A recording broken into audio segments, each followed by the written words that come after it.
இன்னைக்கு வீடியோல வந்து பாத்தீங்க அப்படின்னா நம்மளோட சப்ஸ்கிரைபர் ஒரு சிலர் வந்து நமக்கு வந்து மெயில் பண்ணியிருந்தாங்க. ஸோ அதில் ஒரு 2 பேருக்கு வந்து பாத்தீங்கன்னா பிஎஃப் அமௌண்ட் வந்து ட்ரான்ஸ்ஃபர் போட்டிருக்காங்க. ட்ரான்ஸ்ஃபர் வந்து பாத்தீங்கன்னா ரிஜெக்டட் ஆயிருக்கு. ஸோ 2 பேருமே நமக்கு வந்து ரிஜெக்டட் ரீசனை வந்து ஷேர் பண்ணியிருந்தாங்க. இதில் ஒருத்தருக்கு வந்து பாத்தீங்கன்னா டோட்டலாக டிஃப்ரெண்ட்டாக இருந்தது.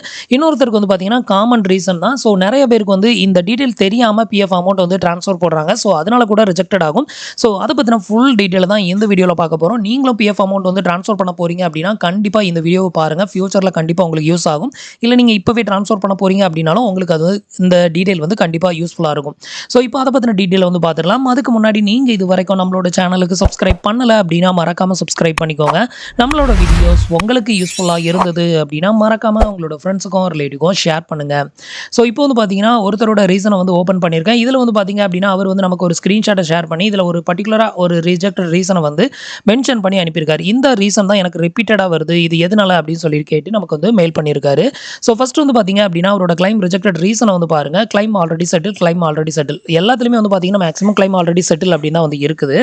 ஸோ இது எதனால வந்து இந்த மாதிரி வந்து கிளைம் ஆல்ரெடி செட்டில் அப்படின்னு வருது அப்படின்னு கேட்டிங்கன்னா, பிஎஃப் அமௌண்ட் ப்ரீவியஸ் கம்பெனியில் உள்ள அமௌண்ட் ஆல்ரெடி நீங்கள் ஃபுல்லாகவே வந்து கிளைம் பண்ணி எடுத்துட்டீங்க அப்படின்னா அதுக்கப்புறம் ட்ரான்ஸ்ஃபர் போடக்கூடாது.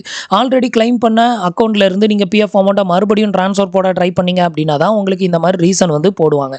ஸோ இதுக்கு மெயின் காரணம் அவர் வந்து ஆல்ரெடி கிளைம் பண்ணி எடுத்த ஒரு அக்கௌண்ட்டை மறுபடியும் மெர்ஜ் பண்ண ட்ரை பண்ணியிருக்காரு. அதனால ரிஜெக்டட் பண்ணியிருக்காங்க. ஸோ நீங்கள் வந்து பிஎஃப் அமௌண்ட் வந்து ட்ரான்ஸ்ஃபர் பண்ண போறீங்க அப்படின்னா இதுக்கு முன்னாடி பிஃபோரா ஒர்க் பண்ண கம்பெனியில் வந்து நீங்கள் ஃபுல் அமௌண்ட் வந்து கிளைம் பண்ணி எடுத்துருக்க கூடாது. ஃபுல் அமௌண்ட் மட்டும் இல்லாமல் வெறும் ஃபார்ம் 19 மட்டும் கிளைம் பண்ணி எடுத்துட்டு ஒரு சில 10CA கிளைம் பண்ணாமல் விட்டுட்டு வருவாங்க. அந்த மாதிரி நீங்கள் பண்ணியிருந்தீங்க அப்படின்னாலும் நீங்கள் ட்ரான்ஸ்ஃபர் போட்டீங்க அப்படின்னா உங்களால் ட்ரான்ஸ்ஃபர் பண்ண முடியாது. நீங்கள் எத்தனை டைம் ட்ரான்ஸ்ஃபர் போட்டாலும் கிளைம் ரிஜெக்டட் தான் ஆகும். ஸோ ப்ரீவியஸ் கம்பெனியில் ஃபார்ம் நம்பர் 19, 10C இந்த ரெண்டையும் நீங்கள் கிளைம் பண்ணாமல் இருந்தீங்க அப்படின்னா மட்டும் ட்ரான்ஸ்ஃபர் போடுங்க. அப்போ மட்டும்தான் உங்களால் வந்து மெர்ஜ் பண்ண முடியும். ஸோ நீங்கள் வந்து ஆல்ரெடி இதுக்கு முன்னாடி ஒர்க் பண்ண கம்பெனியில் ஃபுல் அமௌண்ட்டையும் வித்ட்ரா பண்ணிட்டு மறுபடியும் வந்து இப்போ நியூவாக ஒரு கம்பெனியில் ஒர்க் பண்ணிட்டு இருக்கீங்க. அந்த கம்பெனியில் நீங்கள் வந்து பழைய கம்பெனியை மெர்ஜ் பண்ண ட்ரை பண்ணீங்க அப்படின்னா உங்களுக்கு கிளைம் ஆல்ரெடி செட்டில் அப்படின்னு தான் வரும். ஒன்ஸ் ஃபார்ம் 19 மட்டும் கிளைம் பண்ணிட்டா கூட உங்களுக்கு ஆல்ரெடி செட்டில் அப்படின்னு தான் வரும். ஸோ அப்போ ட்ரான்ஸ்ஃபர் வந்து பண்ண முடியாது. இவர் ஆல்ரெடி கிளைம் பண்ணி எடுத்த ஒரு அக்கௌண்ட்டை திருப்பி ட்ரான்ஸ்ஃபர் போட்டாரு அப்படின்னா அவங்களுக்கு வந்து இது மாதிரி ரிஜெக்டட் ஆக தான் செய்யும். ஸோ நீங்கள் வந்து ட்ரான்ஸ்ஃபர் போட முடியாது. ட்ரான்ஸ்ஃபர் வந்து போடாதீங்க. டேரெக்டாக இப்போ இருக்கக்கூடிய கம்பெனியில் வந்து கிளைம் போடுங்க. அடுத்த ரெண்டாவது ஒருத்தர் நமக்கு வந்து சென்ட் பண்ணி இந்த ஸ்க்ரீன்ஷாட் வந்து இதுதான். இதில் அவரோட ரிஜெக்டட் ரீசனில் வந்து பார்த்தீங்கன்னா NCP day is more then service அப்படின்னு மென்ஷன் பண்ணியிருக்காங்க. அடுத்தது ஃபாதர்ஸ் நேம் டிஃப்ரெண்ட் அப்படின்னு மென்ஷன் பண்ணியிருக்காங்க. இந்த பர்டிகுலர் ரீசனுக்காக தான் 2 டைமும் ரிஜெக்டட் பண்ணியிருக்காங்க. ஸோ இந்த ரிஜெக்டட் ரீசனுக்கு என்ன மீனிங் அப்படின்னு கேட்டிங்கன்னா, அவர் வந்து வேலை செஞ்ச காலங்களை விட அவருக்கு வந்து லீவ் எடுத்த காலங்கள் தான் வந்து அதிகமாக இருக்குது அப்படின்னு சொல்லி தான் இதுக்கான மீனிங். ஸோ NCP டே அப்படிங்கிறது வந்து பார்த்தீங்கன்னா நான் கான்ட்ரிபியூஷன் பீரியட் டேஸ் அப்படிங்கிறது தான் இதுக்கான ஃபுல் ஃபார்ம். இதில் வந்து பார்த்தீங்க அப்படின்னா அவரோட சர்வீஸ் எக்ஸாம்பிளுக்கு உங்களுக்கு புரியுற மாதிரி சொல்லணும்னா அவர் வந்து ஒரு 2 மாதம் ஒர்க் பண்ணியிருப்பாரு. பட் அவர் லீவ் எடுத்த நாட்கள் வந்து பார்த்தீங்கன்னா 2 மாதத்தை விட அதிகமாக இருந்தது அப்படின்னா தான் இந்த மாதிரி வந்து ரிஜெக்டட் வந்து பண்ணுவாங்க. ஸோ என்னோட சர்வீஸில் நான் வந்து இந்த மாதிரியான ஒரு ரிஜெக்டட் ரீசனை வந்து பார்க்குறது இதுதான் ஃபர்ஸ்ட் டைம். எப்போவுமே வந்து பார்த்தீங்கன்னா NCP டே வந்து உங்களோட கம்பெனி சைட்லேருந்து அப்டேட் வந்து பண்ணலை அப்படின்னு சொல்லி தான் ரிஜெக்டட் வந்து பண்ணுவாங்க. பட் இந்த பர்சனுக்கு வந்து பார்த்தீங்கன்னா NCP day is more then service அப்படின்னு சொல்லி ரிஜெக்டட் பண்ணியிருக்காங்க. அப்படின்னா இவர் வேலை செஞ்ச காலங்களை விட லீவ் எடுத்த காலங்கள் வந்து மிகவும் அதிகமாக இருக்குது. ஒன்று அதுக்கு ஈக்குவலாக இருக்கும், இல்லைனா அதை விட அதிகமாக இருக்கும். அதனால தான் இந்த ரீசனால ரிஜெக்டட் வந்து பண்ணியிருக்காங்க. இதை வந்து பார்த்தீங்க அப்படின்னா ஒருவேளை உங்களோட கம்பெனி சைட்ல இருந்து NCP டேஸை வந்து ராங்காக வந்து அப்டேட் வந்து பண்ணியிருந்தாலும் உங்களுக்கு இந்த மாதிரி ரிஜெக்டட் வந்து பண்ணலாம். எப்போவுமே வந்து பார்த்தீங்கன்னா எந்த ஒரு பர்சனாக இருந்தாலும் வேலை செஞ்ச நாட்களை விட லீவ் எடுத்த நாட்கள் அப்படிங்கிறது வந்து கம்மியாக தான் இருக்கும். வேலை செஞ்ச நாட்களை விட யாரும் அதிகமாக வந்து லீவ் எடுக்க வாய்ப்பு கிடையாது. ஸோ இந்த மாதிரியான ரிஜெக்டட் வரதுக்கு காரணம் வந்து உங்களோட எம்ப்ளாயர் ஒருவேளை உங்களோட NCP டேஸை வந்து தப்பாக வந்து அப்டேட்டட் வந்து பண்ணியிருக்கலாம்.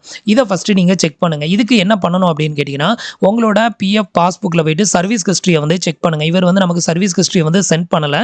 அந்த சர்வீஸ் ஹிஸ்ட்ரியில் வந்து பார்த்தீங்கன்னா உங்களோட ஜாயினிங் டேட் ஆஃப் எண்டிங் போட்டு டோட்டல் NCP டே வந்து எவ்வளோ அப்படிங்கிறதையும் அதில் வந்து மென்ஷன் பண்ணியிருப்பாங்க. ஸோ அதை பார்த்தா தான் நமக்கு வந்து தெரியும். ஸோ இந்த மாதிரியான ஒரு ரிஜெக்டட் வரதுக்கு மெயின் ரீசன் உங்களோட எம்ப்ளாயரோட ராங்கான அப்டேஷனாக கூட இருக்கலாம். ஸோ அப்படி தான் வந்து இதுக்கு கண்டிப்பாக இந்த மாதிரி ரிஜெக்டட் ஆகிறதுக்கு வாய்ப்பு இருக்குது. இதை தவிர வேறு எந்த ரீசன்னாலும் இருக்காது. எந்த ஒரு பர்சனுமே 2 மாதம் வேலை பார்க்குறாங்கன்னா 2 மாதம் யாருமே வந்து லீவ் எடுக்க மாட்டாங்க.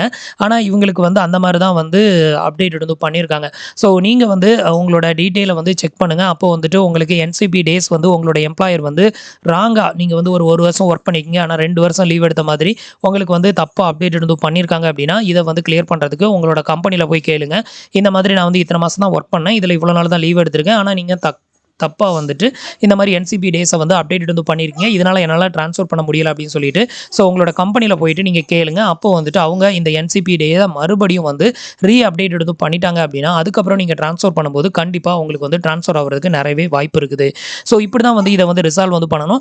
ஸோ ஃப்ரெண்ட்ஸ், இன்னைக்கு சொன்ன இந்த 2 ப்ராப்ளத்துக்கான சொல்யூஷன் என்ன அப்படிங்கிறது கண்டிப்பாக உங்களுக்கு தெரிஞ்சிருக்கும் அப்படின்னு நினைக்கிறேன். நாளைக்கு நீங்களும் இந்த மாதிரியான ஒரு ப்ராப்ளத்தை ஃபேஸ் பண்ணீங்க அப்படின்னா நான் சொல்கிற இந்த மெத்தடை வந்து ஃபாலோ பண்ணுங்கள். அப்போ உங்களோட ப்ராப்ளம் வந்து ரிசால்வ் ஆகும்.